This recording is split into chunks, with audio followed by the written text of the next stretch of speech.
Guys, this 15 minutes I'm going to send it separately.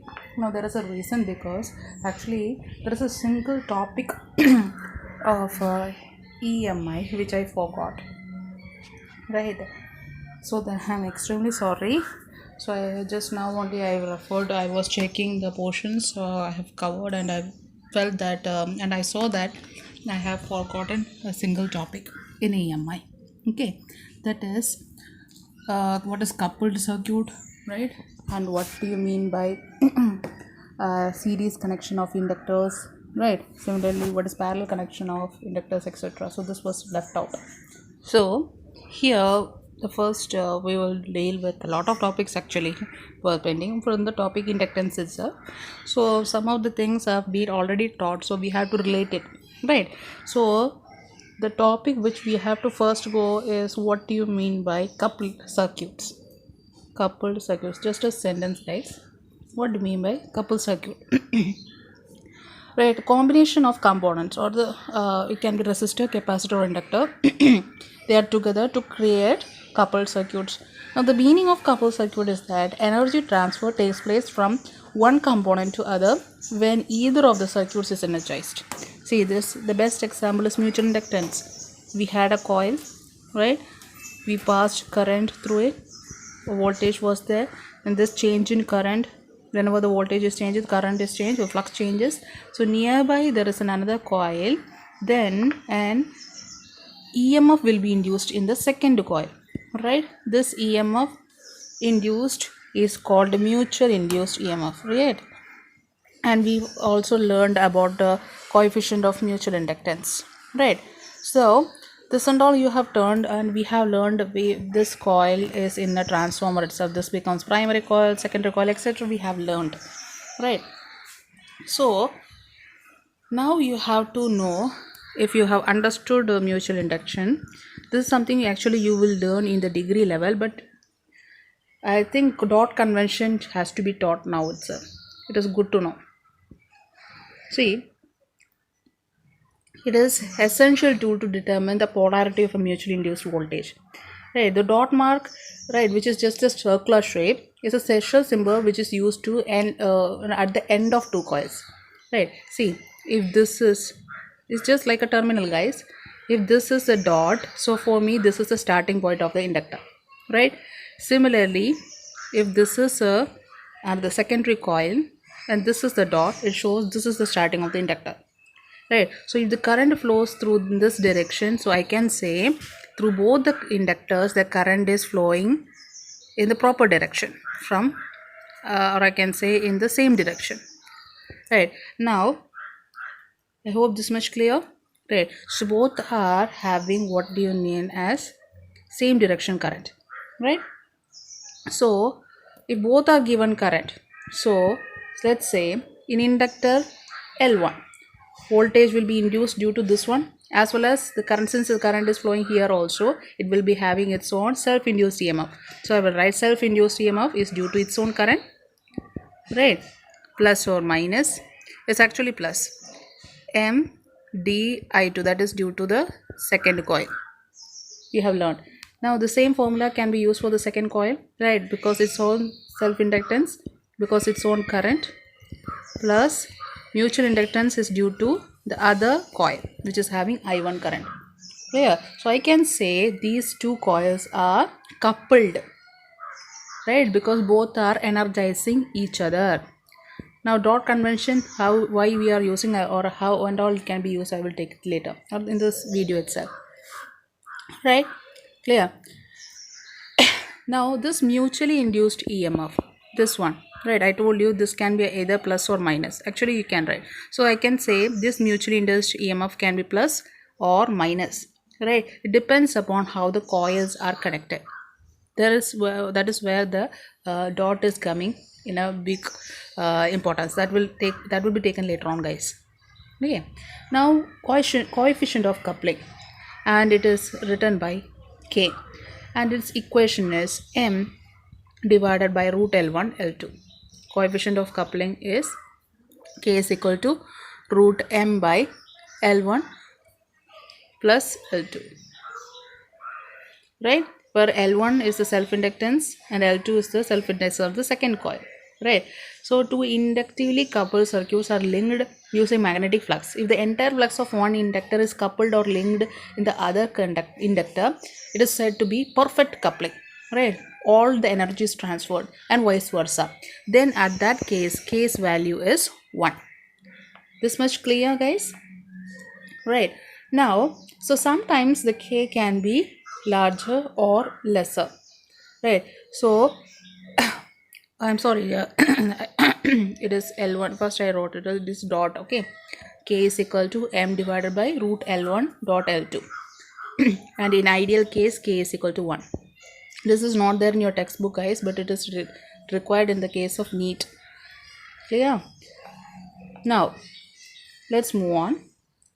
So, this much is clear. So, coefficient of coupling is but can be less, right?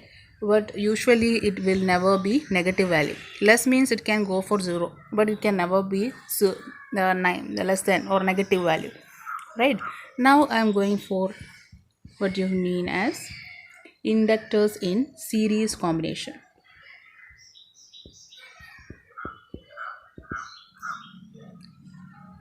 Now this actually is of one derivation we can do, right? This is actually it is two type of series combination is there, that is aiding method and opposing method, right?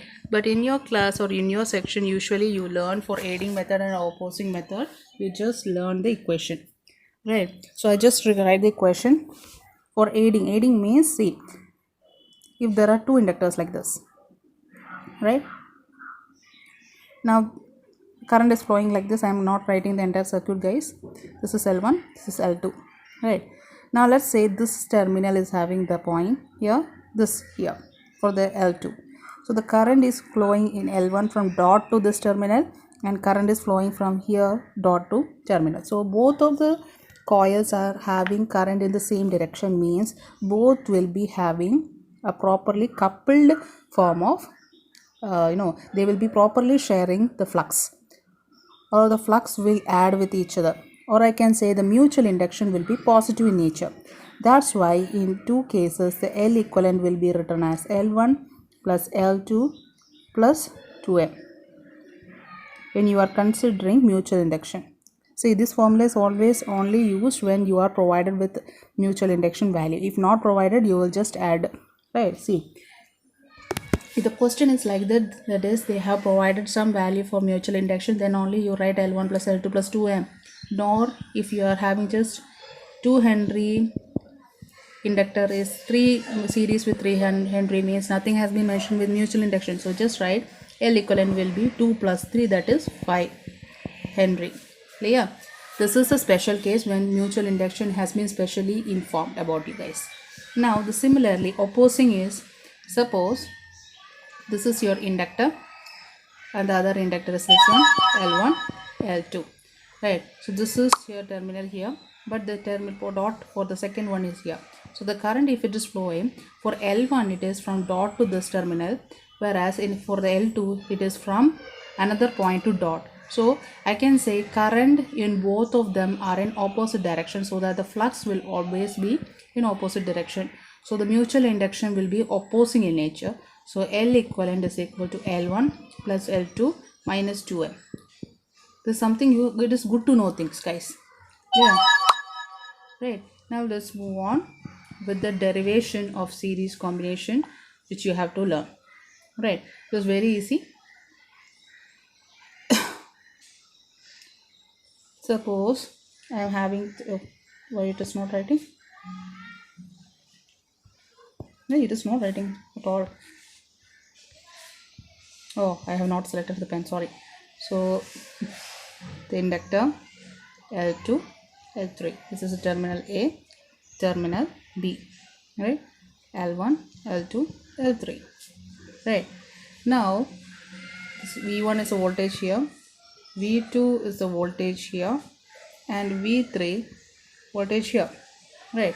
The total voltage will be V1 plus V2 plus V3, right? Here in your 11th section, sorry, 12th chapter, class chapter, you are always only learning with aiding type, clear? So, and you are not learning about mutual induction as a theory based in CBSE board section, clear? So you know that the voltage across in an inductor is given by what equation? V is equal to L di by dt, right? So this entire equation, this one can be also written as what? V total can be written as L, sorry, again I didn't select, total into di by dt, where I is the current which is flowing entirely, yeah, series connection, right, is equal to L1 di1 by dt plus L2 di2 by dt plus L3 di by, this one is di3 by dt. And we know that since the current is always same in the series connection, I can write L total di by dt is equal to L1 di by dt plus L2 di by dt plus L3 di by dt. Now I can write, now this di by dt can be cancelled in for all of these guys, so that now you understood why I told you L total in the series conduction is L1 plus L2 plus L3. Simple, right? So in series combination, if you are given three inductors and they are in series, this is very easy, just like resistors in series, right? Yeah. Now this next section is when inductors are in parallel, right? Now let's draw that one also,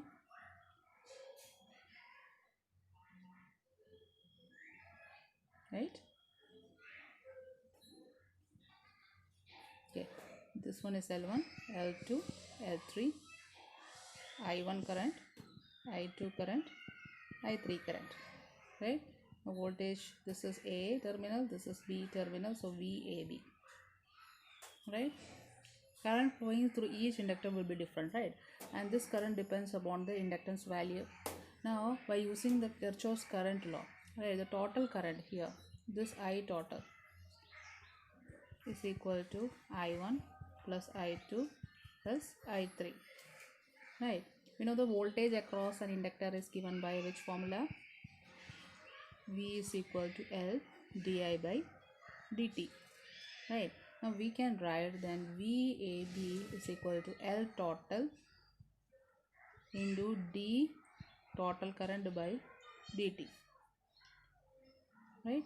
Similarly VAB now then be written as L total into D into I total is I1 plus I2 plus I3 whole divided by dt. Ouch.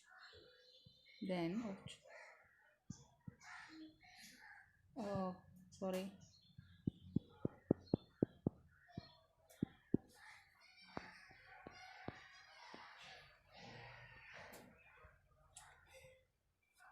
I can write this one as L total into di1 by dt plus di2 by dt plus di3 by dt, that is L total. Now V by L1, right? Why? V is equal to L into di by dt. So V by L will be di by dt, right? So this is V by L1 plus V by L2 plus V by L3, right? And this is VAB, and parallel connection voltage is constant, so L total, this is VAB by L1 plus VAB by L2 plus VAB by L3. So VAB cancels out, right? So here 1 is equal to L total into 1 by L1 plus 1 by L2 plus 1 by L3, or 1 by L total is equal to 1 by L1 plus 1 by L2 plus 1 by L3. So in parallel connection, reciprocal is added, just like resistors in parallel.